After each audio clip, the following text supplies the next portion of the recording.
press start.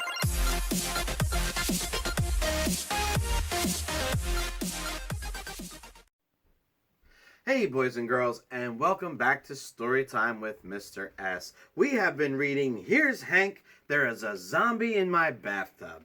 Last time we read chapters 2, chapters 3, and chapter 4. So today I'd like to read you chapter 5 and chapter 6. So let's see what we remember from chapters 2, 3, and 4. Chapter 2 was really short, right? It was only 2 pages, and it was a list of excuses that Hank had why he didn't want to watch the movie. Some of them included washing his hair, washing his dog's hair, and going to play baseball for the Mets.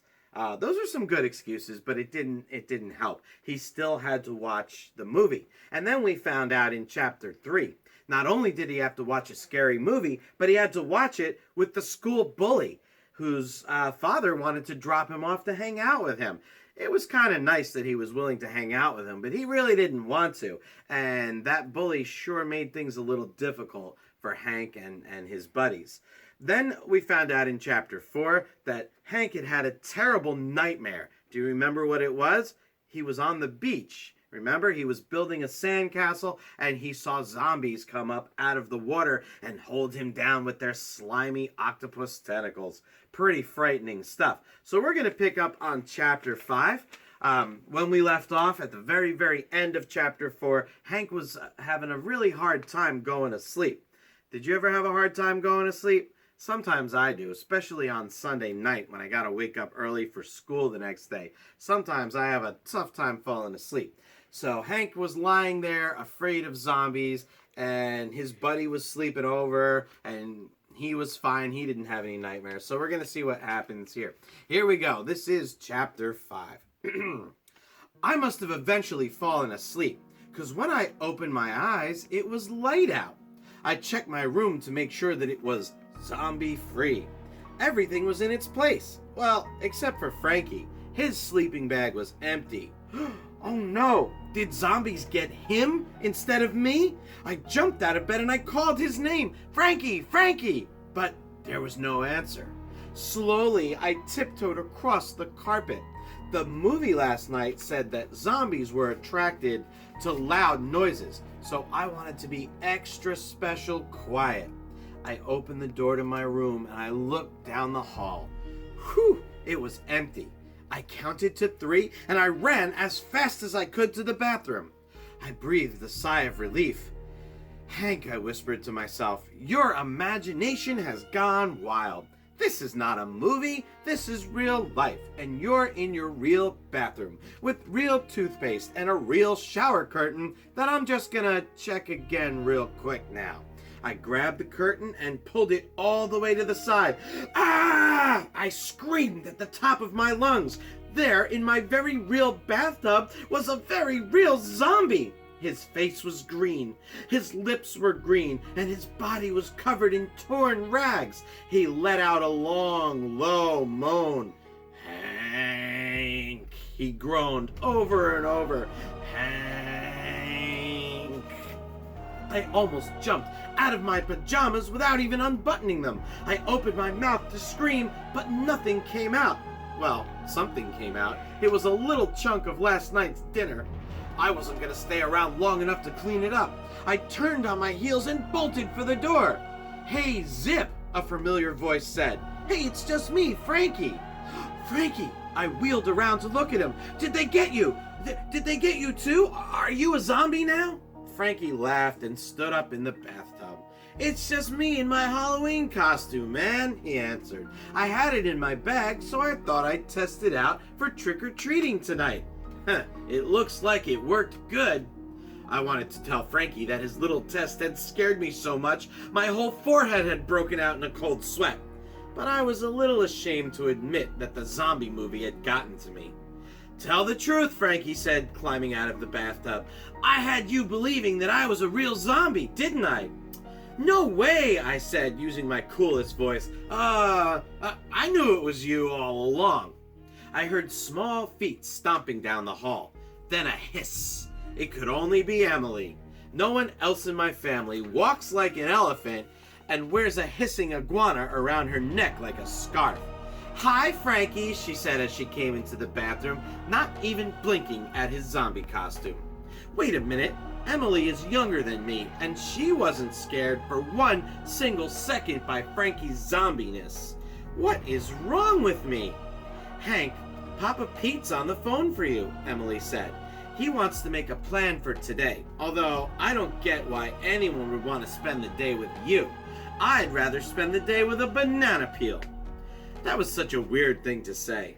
I didn't even know how to answer her. So instead, I just made like a banana peel and slid all the way to the phone. "Hanky, my boy," Papa Pete said. I could hear the smile in his voice. "How's your throwing arm today? Are you in the mood to go to the park and have a little pre-trick-or-treat catch?" "Oh, sure, Papa Pete. But I had a bad night's sleep, so I don't know how good I'll be." "You don't have to be good," he said. "We're just gonna go have fun together. I've got my karate class this morning, so I'll come by after lunch." "Okay," I said. Then just before I hung up, I added, "Papa Pete, you don't think there are gonna be any, zombies in the park, do you?"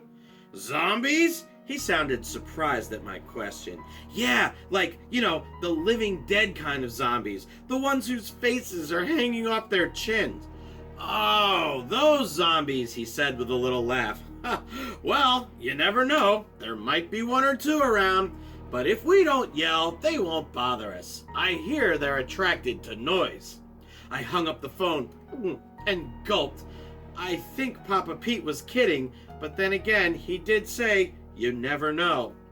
When I went back to my room, Frankie was folding up his costume and getting ready to go home. "So, Zip," he said, "are you still going as a kitchen sink tonight? I can lend you my plastic faucet that sticks on your forehead with a suction cup. It came with my magic set." "I just changed my mind," I said. "I'm going as a zombie fighter." "What exactly is that?" Frankie said. "Well, it's a guy who fights zombies." Using what exactly?" "I don't know yet. As soon as you leave, I'm going in the kitchen to put together my anti-zombie gear." Frankie left and I got busy. I went through every drawer and cabinet, picking out anything that looked like it could be used for protection against a zombie attack.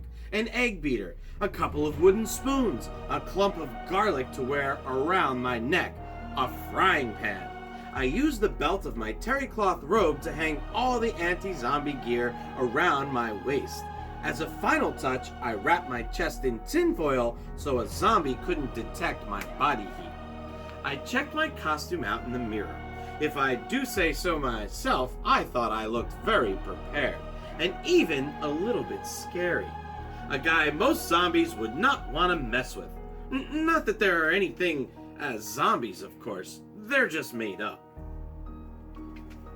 And that, boys and girls, was the end of Chapter 5.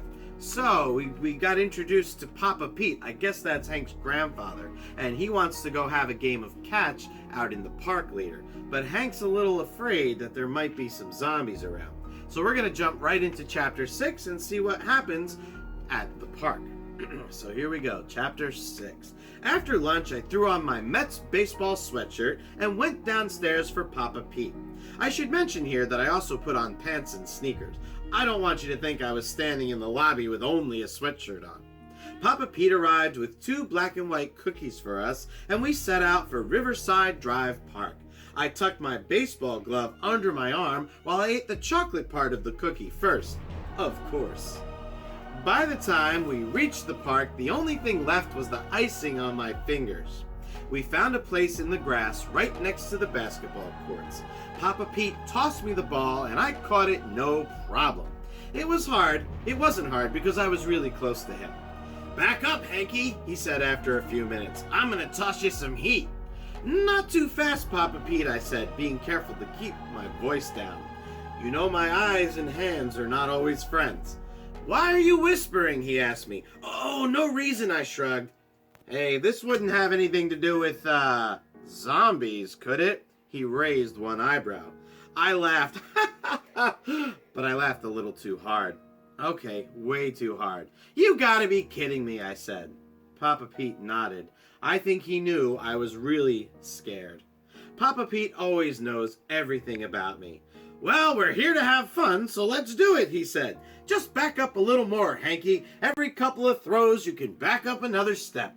Pretty soon, you'll be catching and throwing like a major leaguer. We tossed the ball back and forth. Of course, I dropped some of them. To be honest, I dropped most of them. But Papa Pete didn't mind. He just smiled and said, "Good try, good try." I took another few steps back, and Papa Pete threw me a real smoker. He has a good arm for a grandpa. Just as I stretched up in the air to catch it, I heard a mean-sounding voice shout, "I got this one, Zipper Butt!" From out of nowhere, Nick McKelty zoomed right in front of me. Where did he come from? He held up a claw-like hand in the air and snagged the ball just before it reached my glove. "Now that's how you catch a ball, ding-dong," he snarled. "Excuse me, young man," Papa Pete called to him. "My grandson and I are having a catch here." "Heh, you call this having a catch?" McKelty snickered. "I call it tossing around meatballs." "Who brought you here?" Papa Pete said, giving Nick a stern look. "My dad. We just came from checking out this new bowling alley. It's gonna have 150 lanes. Oh, and did I mention the balls glow a million different colors? It's so bright you can bowl in the dark." "Are you sure you're not making some of this up?" Papa Pete asked him. I wanted to blurt out that McKelty was nothing but a big bully and a liar, but I didn't want to raise my voice in case of zombies. I've heard about this new bowling alley," Papa Pete said. "In fact, I've been looking forward to starting a bowling league in the neighborhood. Maybe I'll go discuss it with your father." "Well, my dad's over there on the basketball court," McKelty said. "He's the one making all the slam dunks." "Actually, he's the short guy who keeps dropping the ball," Papa Pete said. "Why don't you two boys toss the ball around while I talk with your dad? I'll be back before you can say, 'Peter Piper picked a peck of pickled peppers.'" "Why would I want to say that?" McKelty said. Obviously, the big lug had never read any Mother Goose. Papa Pete walked over to the basketball court. Instead of backing up for a catch, McKelty came really close to me, flashed me a crooked smile, and said, "So, Zipperhead, you almost wet your pants last night, didn't you?" "I don't know what you're talking about, Nick. I saw you covering your eyes during Attack of the Zombies. You were so scared, I thought you were gonna cry. I bet you had zombie dreams, too." Who told you that?" I frowned, making my voice sound angry just like my dad's does when he looks at my report card. "Oh, I know these things," McKelty said. "You don't know anything," I insisted. "I wasn't scared." "That's good, Zipper Butt, because I wouldn't want you to be afraid of that old zombie sitting on that bench over there." My eyes darted to the park bench. A very wrinkled man was sitting there eating a brown banana. A large bandage covered one eye. "Oh, that's only one-eyed Gilbert," McKelty whispered in my ear. "The bandage is holding his face on. If you take it off, his eye falls out and his cheek slides right off his face." Now, I'm going to stop there because I want to make sure we have enough for another reading tomorrow.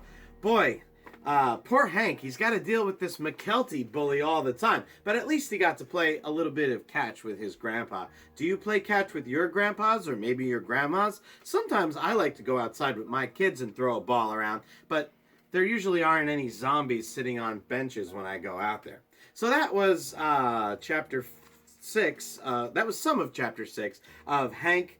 Here's Hank, there's a zombie in my bathtub. We're going to pick it up again tomorrow. I hope you enjoyed that reading. Remember, keep those hands washed, help out at home, and I will see you guys tomorrow. Thank you for watching.